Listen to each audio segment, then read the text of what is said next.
Well, good morning, everyone. It's nice to visit with you on this September 6th, 2023 morning. We get together with our distribution partners and now our clients most weekday mornings at 8 o'clock Central, talk about strategies, tips, techniques, share success stories, and support each of you. I did send out to each of you this agenda this morning as a reminder, and we're going to be going through what we're going to label as a financial discussion today. So hopefully the screen is shared and you see the three topics we're about to go through. We'll go through these briefly, then we'll open it up for discussion. However, if you have any questions, comments, concerns as we go through it, certainly type it into the Q&A. It's like a chat function of Zoom, and we'll address it here on the fly. I remember when I first went to work for the SBA, technically through a small business development center office, and there are those offices spread all across the country. And Don was my boss. He was the director of the SBA/SBDC office. He had been there at that time 27 years, so just a wealth of knowledge. And then one of the senior advisors, his name is and was Brad. Brad was a former banker and actually a former bank examiner. So Brad was as smart as they come when it comes to banking and regulations and compliance issues. And so Brad and I would frequently go out and do access to capital workshops. And so I bring that up only because Brad would talk about this specific topic. This is what Brad would address to the live audience. But I won't do as good of a job as Brad, but I'm going to go ahead and introduce it nonetheless. It is important to recognize that there's only three places that money can come from. Not four, not five, three. There's only three places that money can come from to finance the startup and or the growth of a business. Only three. So let's go through those three. There's debt, equity, and or reinvestment of retained earnings. So let's drill in. So now certainly there are different types of debt. We could get a term loan, we could get credit cards, we could get lines of credit. They could be SBA guaranteed loans or non-SBA. So there's lots of different types of debt, but what it shares in common is it's some sort of extension of financing whereby the borrower agrees to pay it back. It's debt. It's money we promise to pay back. Second would be equity. And we just talked about equity recently on one of our trainings. So this is where we're getting an injection of money into our business that doesn't have to be paid back like debt does. So it's not an obligation that, okay, I'll get $1 million of equity into my business and I'm expected to pay back the $1 million as an obligation, because that, of course, would be debt. Equity is typically whereby we are selling some shares, some ownership in our business in exchange for an injection of capital. And so what's in it for the equity investor is a sharing of future profits. So it's not free money, but it's not debt. It's equity. The third, which is often overlooked, is the fact that we can reinvest our retained earnings. So in other words, as our business is generating income, we can reinvest those profits into the business to buy more equipment or more marketing or hire more people, whatever the use of funds may be, to grow it furthermore. So there's only those three options. Now, you and I, you as a branch office and us as supporting you, we can use the credit and funding program and assist clients with any combination of these three options. So we'll need to work with clients to figure out what's best for their mitigating circumstances. There's not a different enrollment process. There's not a different agreement. You would enroll clients as a branch office into your credit and funding program. We need 4 elements to set up a client file, right? We've talked about this before. We need a client agreement, and then the client payment, which is for the refundable setup fee, and they can pay that in full or just pay the down payment. We need a soft pull authorization, and then we need a PFS, personal financial statement. Not really the point of our discussion today, other than just the fact that we need those 4 elements to set up a client in the credit and funding program, and then we can work with them to develop a capital raise strategy that involves any combination of those 3 based on the client's needs, wants, preferences, and mitigating circumstances. However, in all cases, we will guarantee contractually, in writing guarantee every client that will work with them to get them at least $100,000 through some combination. So let's pause there. Who has questions, comments, or concerns on this first topic?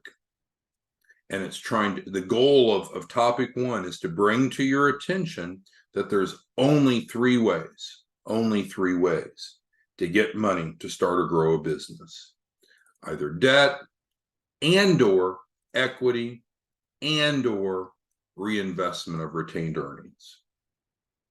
Everyone good there? Okay, let's move on then. Topic 2. Topic 2 is entitled "You Can't Lose." And when we're talking about you, we're talking about you as the branch office. So once a client contracts with your branch, as we've discussed, using the credit and funding program, and you're provided an editable template of the credit and funding program participant agreement when you became a branch, it was part of your onboarding email. We know that you will collect at least $10,000, at least $10,000. How is that possible? How do we know that? Because what if someone signs up and they're really in bad shape? Or what if someone signs up and they quit? Well, you can rest assured that your branch is going to generate at least $10,000. And there's really one of 2 scenarios, maybe a combination, but typically one of 2 scenarios that would happen. Either the client enrolls with your branch in the credit and funding program, they do what they promised to do, we do what we promised to do. So in short, they participate and we help get them qualified for at least $100,000 of some combination of those 3. And the agreement is the client will pay you, your branch, a performance fee after the capital is raised.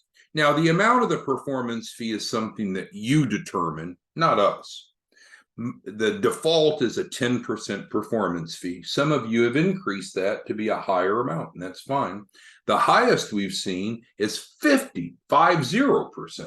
But again, that's up to you, and that's between you and your client, what that performance fee is. But when we say $10,000, we're just using the assumption that you're leaving it as the standard 10% performance fee. So what do? We work with clients to help them get qualified for at least $100,000. So then after they get funded, they pay you the performance fee, 10% of $100,000 matches that $10,000 statement. Now, what if the client doesn't do what they promised to do? What if they don't participate? So that's scenario 2. I'm going to show you that you still make $10,000 even if they don't participate. And this is shocking to some people. But the benefit of having a legally enforceable written agreement with each of your clients is you are going to get paid one way or the other. So if so we hope that they'll participate. We'll do what we promised to do. They raise at least $100,000. Now, again, the capital raise could be a lot higher than $100,000, but that's the minimum. But let's go on to scenario 2. Scenario 2 is they don't. See the difference? They don't participate. And you'll see this on occasion. We wish it weren't, but let's say that they don't participate. Well, if they don't participate, then that is considered a contractual breach. In other words, the client has broke their word. They've not done what they promised to do. They've breached their agreement. Well, what happens then? Well, the agreement has what's called an acceleration clause, which means if they don't participate, even if 100,000 hasn't been raised. But if they don't participate, then they owe you the remaining performance fee of the 100,000. So someone could sign up, never do a thing, they quit. In other words, they don't participate, they still owe you $10,000. So when you're booking your deals, and what I mean by that is most of you are using QuickBooks or some sort of financial accounting software. Each time a client signs an agreement, most of you are going into your QuickBooks and creating an accounts receivable from that client. And that typically is set up as $10,000 because you know that they owe you $10,000. Now they don't owe it yet, right? It's primarily triggered based upon their capital raise unless they don't participate. And if they don't participate, then they owe it to you now through the acceleration clause. So make no mistake, clients will pay you what they owe you. They will pay you. You will get at least $10,000 for every client, regardless if they participate or even if they don't participate. So if they don't participate and they don't pay willingly, then you have what's called creditor's rights. That means you're entitled to collect the money that is legally owed to you. So if they don't pay voluntarily, then we go to the involuntary method. So then we can report their debt to you on their credit to make their credit report a strategic advantage to motivate them to pay you. We can litigate, in other words, we can sue them. There can be levies, garnishments, seizures of their property, etc. So as a branch, we always want to do what we promise to do and help clients raise capital. What I'm trying to bring to your attention here is you're not going to be the victim. If the client doesn't do what they promised to do, you still will get paid. Okay, we got a couple of questions we're going to address before we move on to topic 3. All right, Ron Bailey asked, are the performance fees the same for debt and equity? And the truth is that's up to you, Ron, right? Because we already said that they're signing your agreement. So we've provided you the template of the credit and funding program. And Ron, you're able to set the performance fee, which we just talked about, at whatever level you want. So maybe you charge more for debt and less for equity, or maybe you charge more or vice versa.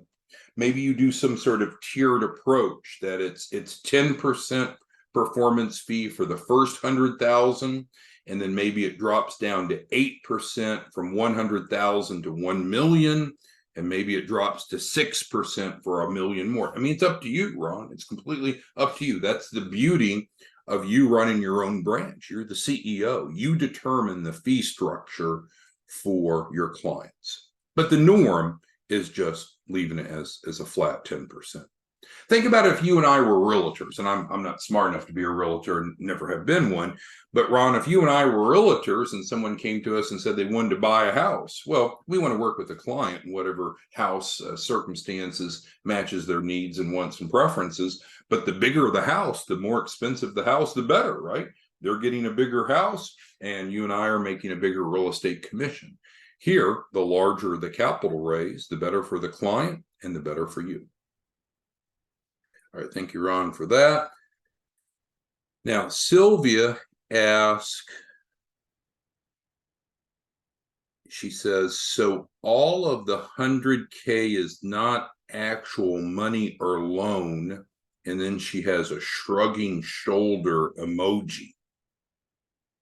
Well, I don't know. I mean, we're going to work with the client and get them the type of funding that they want. The beauty of our model is we don't get a power of attorney. We don't pretend to be the client. You shouldn't pretend to be the client. You're not signing agreements on behalf of the client. You and I are not committing the clients to accept any type of funding that's not good for them and good for their business. But when it comes down to the structure of the funding, it depends upon their wants, their needs, their preferences, their mitigating circumstances. But your question is confusing to me, Sylvia, and I'm sure it's my fault, not yours. But we guarantee them at least 100,000. we'll put together a funding plan based upon what they want, and then we'll help them execute that. But I'm sorry if I missed your point. It's confusing to me. All right, so let's move on to topic 3. You will make, and this is a strong statement, but we're all in on this. You will make, you as a branch, you Andre, you Bernard, you Brenda, you Catherine, you Charles, you Jeanette, you Ken, you Lon, you Oscar, you Pauline, Robert, Ron, Sylvia, Trevor, Peter, many others. We have 417 of you on this morning, which is great. That's a good solid number for our morning Zoom. All 417 of you will make at least 100,000 in September. You will make at least 100,000. Your branch will. So how is that possible? Well, we know that you're going to enroll at least 2 clients per week. There's no reason in the world that you can't enroll at least 2 clients per week. If you need leads, let us know. We'll get you leads. If you need help converting leads, let us know. We'll help you convert leads.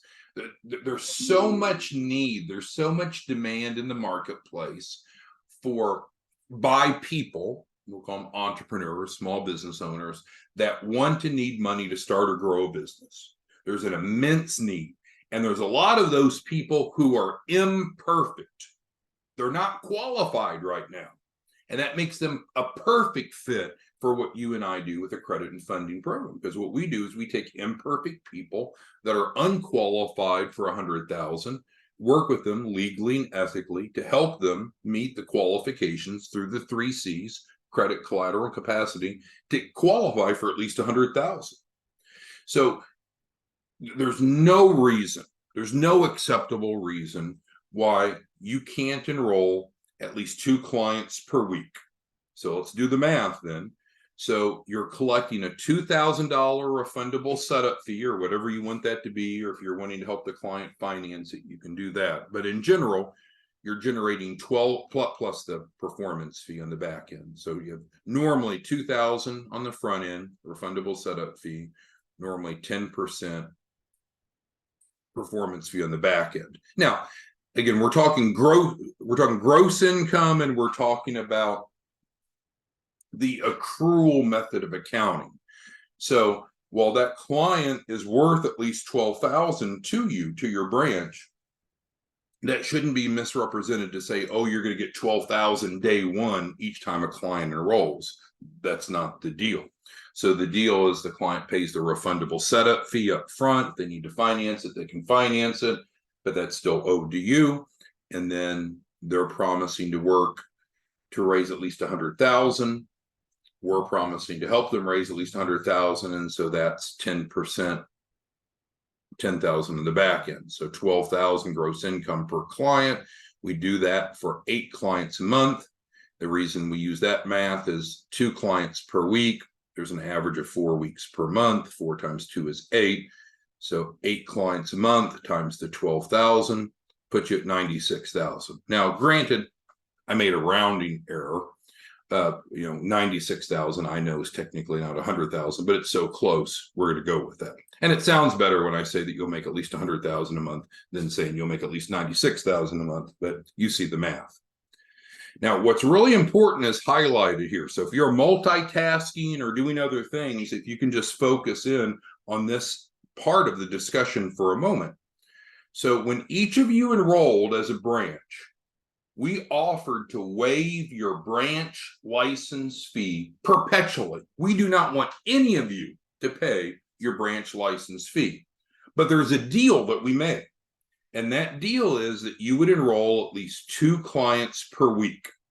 And by you doing that, then we waive perpetually your branch license fee, right? That's what we agreed to in writing, no surprises. So we need to make sure that you're enrolling at least 2 clients a week, because if not, then you're not on track to make the money that you should be. And you are responsible for paying the branch license fee.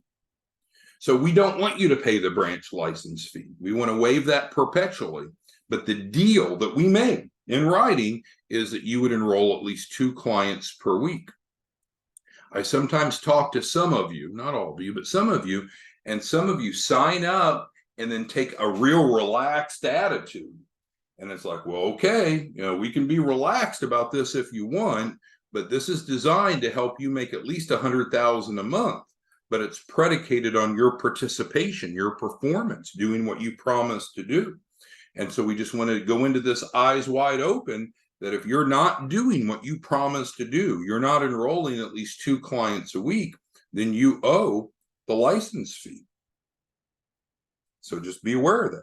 Now, we're here to help you with leads, conversions, whatever. So there's no reason that you should have to pay it. But, look at your numbers. Are you hitting 2 a week? If you're not hitting 2 a week, you're not compliant. Now, granted, we give you a 30-day grace period when you enroll, because we know there's a little bit of a learning curve, right? And you need to figure out how this works and the processes. So it's completely reasonable. But go back and look at your contract date when you signed up as a branch. You got a 30-day grace period, which is great. But after that, you're on the clock, because that's the deal that we made. And so just be aware of that. Let us know if you need help. We're here to help provide you leads. We're here to help train you, to support you, to help you do conversions. And of course, once clients come aboard, making sure that the clients are satisfied and getting funding. So we're here, but please don't ignore this factor.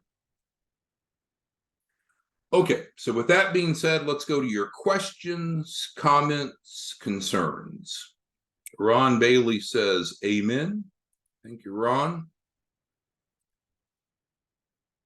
Ken asked, do we have connects? Do we have connects?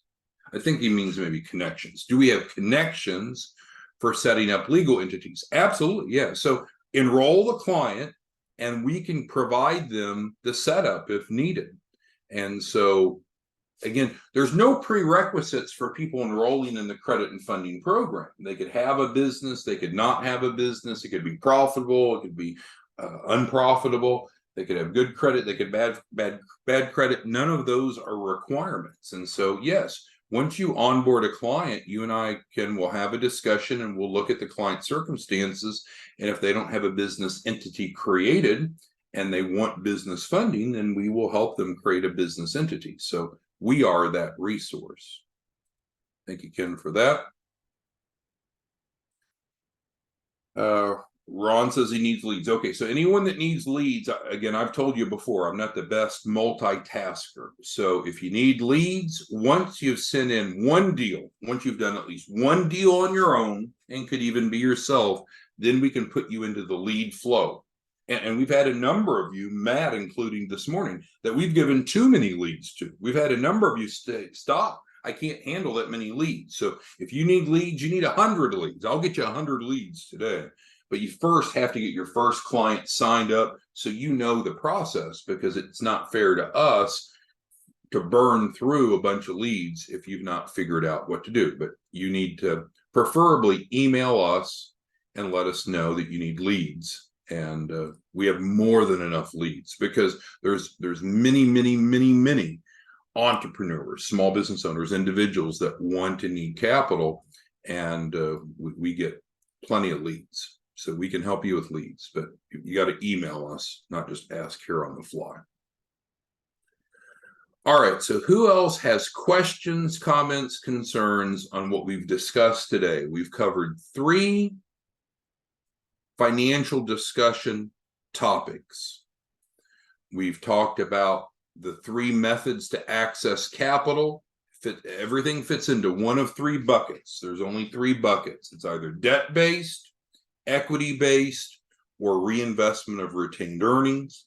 And we can help clients in all 3 circumstances through the credit and funding program.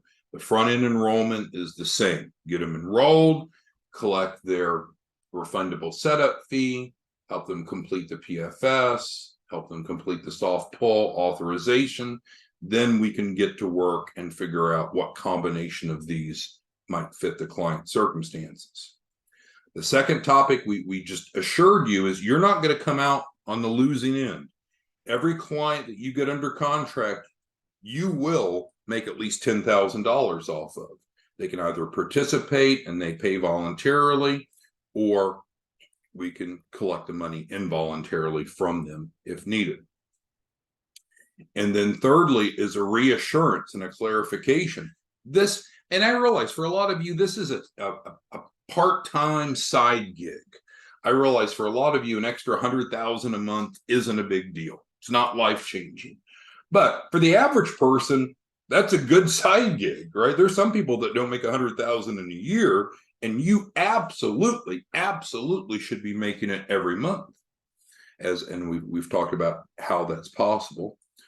And then lastly, we clarified you have responsibilities under your branch license agreement, just like your clients have responsibilities, right?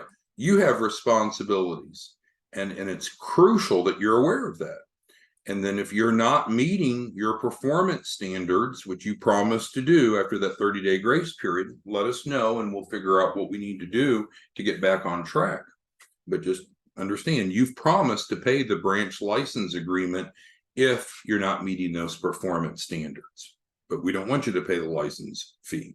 We want you to meet those performance standards. We want you to be making at least, I mean, this sounds crazy to some people, but you should be making at least $1 million a year. And people that haven't made much money come back and say, well, that seems unrealistic. There's lots of people that make $1 million a year.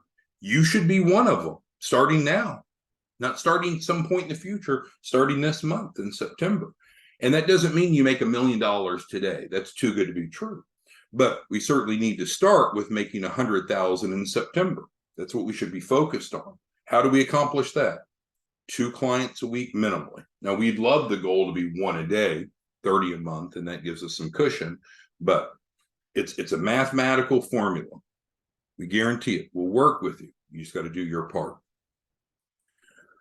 All right. So Sylvia asked in reference to affiliates, how do you mimic? Yeah. So we just had affiliate training yesterday. We showed you the software we use, which is called Post Affiliate Pro.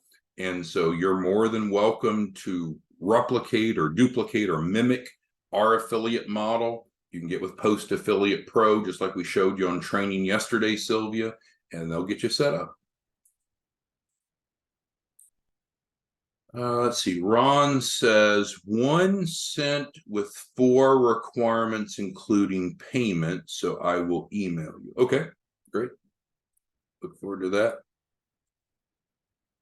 Ron's asking also, is there more training for these? And so there's almost an infinite number of combinations, of the details. So what we need to do is enroll clients, and then we'll work together with you on each client to come up with their funding plan and then to implement the plan. And you'll always be involved. We'll never talk to your clients. You're always the gatekeeper, if you will. But we'll explore these options and dig deeper on a client-by-client basis based upon the client's mitigating circumstances. But it is important, Ron and others, that you understand this at least at a high level, and that's why we're discussing it today. There is a difference between debt and equity. And some people won't qualify yet for debt, so we might recommend that they start with an equity capital raise. So we might end up doing a combination debt equity, but we may want to start with equity because they would qualify for that immediately. All right. Brenda asked about tracking a client's progress, and that's up to you. So each of your branches, you're managing the client's relationship, and you're managing the tracking, quite frankly, and then we're interfacing usually on a weekly basis, talking about next steps and what needs to be done to help get them qualified. But you may want to consider getting a CRM or some sort of software, or you could maybe just use an Excel spreadsheet. But yes, Brenda, you'll definitely want to have some method of organizing where you're at with your clients, because many of you are not only doing 2 per week, many of you are doing 1 or 2 a day. So you're adding 30, 50, 60 clients a month. You'll definitely want to have some system of organization, Brenda. All right. Let's see. Trevor asked, about the video. Yeah, so we have a 4-minute overview video on the credit and funding that we created for you all as branches, and it's what we'd consider private label. It doesn't have any information about us, and it doesn't have our contact information. So if you don't have that, get with us. Again, you can email us and we can make sure that you have that 4-minute video, and then you can just email us there, and then you can use it as you want. But you're right, Trevor, a generic 4-minute video doesn't have a specific call to action. So you would want to accompany that video with your call to action, such as giving you a call, a text, an email, or what have you. Pauline asks, how does the referral program work? Well, as we just discussed recently, we encourage all of our branches to set up an affiliate program of their own. And so if you are a branch, watch that video. You can see that on the YouTube channel, and set up your own affiliate model whereby people are economically incentivized to refer to you. And then any of you that just want to be a referral partner, you could work with one or more of the branches and refer them deals. All right. Trevor says that our information's at the end of the video. Yeah, so there's 2 versions, Trevor, of that 4-minute overview video for credit and funding, one of which is branded to us, but then we created a generic one that is generic. It doesn't have our information on it. Sounds like you're looking at the one that's branded to us. So if you don't have that, let us know. Email us, Trevor, and we can make sure you have the generic one. All right, well, we covered a lot. Appreciate your patience today. We've gone through the financial discussion. We talked about three options to access capital. We confirmed that you can't lose. You're going to make at least $10,000 per contracted client, either through their voluntary or involuntary payment. We clarified that you should be making $100,000 a month starting this month, September, starting immediately. And then also with asterisk and highlighting, please be mindful of the performance requirement that you have as a branch office. And you need to hit those numbers. Otherwise, don't be surprised if you get invoiced for the license fee. All right. Thanks, everyone. We'll see you back tomorrow morning. Have a great day. Bye.